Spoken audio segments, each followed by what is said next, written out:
यूं तो अक्टूबर का महीना उत्तर भारत में हल्की सर्दी के आगमन का महीना माना जाता है, लेकिन अक्टूबर में भी बिहार का पारा चढ़ा हुआ है और इसकी वजह है विधानसभा चुनाव। नमस्कार, मेरा नाम है सौरभ पांडे शौर्य और आप देख रहे हैं द चौपाल। तारीखों का ऐलान हो चुका है। पार्टियों ने सियासी समर में उतरने के लिए कमर भी कस ली है, लेकिन इस समर में एक पक्ष के पांव लड़खड़ाते दिख रहे हैं और वो पक्ष है महागठबंधन। वैसे तो इस महागठबंधन में ना ही महा जैसा कुछ है और ना ही गठबंधन जैसा कुछ। सबकी अपनी अपनी डफली है, अपना अपना राग है। जिन दलों को इकट्ठा करके तेजस्वी यादव मुख्यमंत्री बनने का सपना देख रहे थे, वो सभी दल एक एक कर राजद का साथ छोड़ते जा रहे हैं। सबसे पहले जीतन राम मांझी ने महागठबंधन को छोड़कर एनडीए की नाव पर सवार हो गए। उसके बाद उपेंद्र कुशवाहा ने भी राजद का हाथ छोड़ मायावती का साथ पकड़ लिया।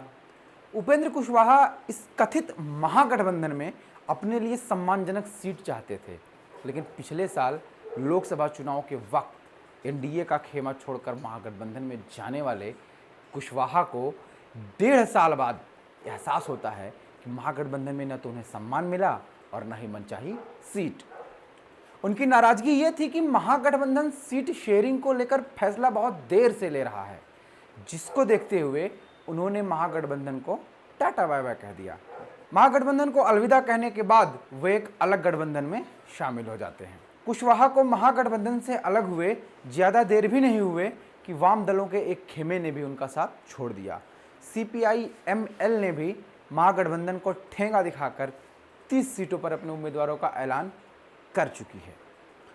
खुद को सनाफ मल्लाह कहने वाले मुकेश साहनी भी महागठबंधन से अलग होने का मन बना रहे हैं।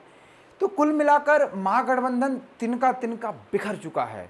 अब बस इसमें राजद और कांग्रेस ही रह गए हैं। कांग्रेस की तो मजबूरी भी है कि वो राजद की हर शर्त माने। कभी बिहार की सत्ता पर अकेले राज करने वाली कांग्रेस को अपनी हैसियत पता है, उन्हें अपनी औकात बहुत अच्छे से पता है। वो अच्छी तरह जानती है कि अकेले लड़कर उसे एक सीट भी हासिल नहीं होगी, लिहाजा बिहार में खुद को जिंदा रखने के लिए उसने राजद का हाथ बहुत मजबूती से पकड़ रखा है। आरजेडी भी कांग्रेस की मजबूरी को अच्छी तरह समझती है, इसलिए उसने देश की इतनी पुरानी पार्टी कांग्रेस को नसीहत दे डाली और कहा कि सीट शेयरिंग को लेकर जो जिद कर रहे हो उसे छोड़ दो। आरजेडी ने कांग्रेस को लेकर तंज कसते हुए कहा कि ऐसा ना हो कि कांग्रेस को हठधर्मिता महंगी पड़ जाए। लोकसभा चुनाव में भी कांग्रेस को राजद की हर शर्तें माननी पड़ी थी, तो फिर ये तो विधानसभा चुनाव है, इसलिए तमाम जलालत झेलते हुए भी राजद के साथ बने रहना कांग्रेस की मजबूरी है। कुल मिलाकर हालात ऐसे हैं कि महागठबंधन अब मजबूरी का बंधन बन गया है। न तो उसमें महा जैसा कुछ रहा और न ही गठबंधन जैसा कुछ। बहरहाल ये राजनीतिक कूट किस करवट बैठेगा ये तो आने वाला वक्त ही बताएगा। बाकी बिहार से जुड़ी सभी अपडेट्स के लिए, बिहार चुनाव की सभी जानकारियों के लिए आप द चौपाल देखते रहें, बने रहें हमारे साथ। देखेंगे चौपाल तभी ना बनेगा भौकाल। मेरा नाम है सौरभ और कैमरे के पीछे हमारा सहयोग कर रहे हैं राहुल।